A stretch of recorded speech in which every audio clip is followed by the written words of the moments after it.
In this video, I'm going to show you how you can start using the newest Google Chrome design.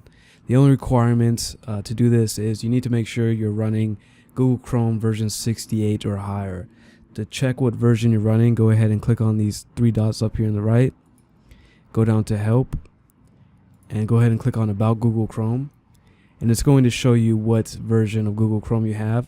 And if you're not running version 68 or higher, you're going to need to update your Google Chrome. If you are running version 68 or higher, what you want to do is go up to the address bar and type in this address. And I will add this address to the description below, so if you don't want to type everything out, you can always just copy and paste. Once that's in there, go ahead and hit enter. It's going to bring you to this screen.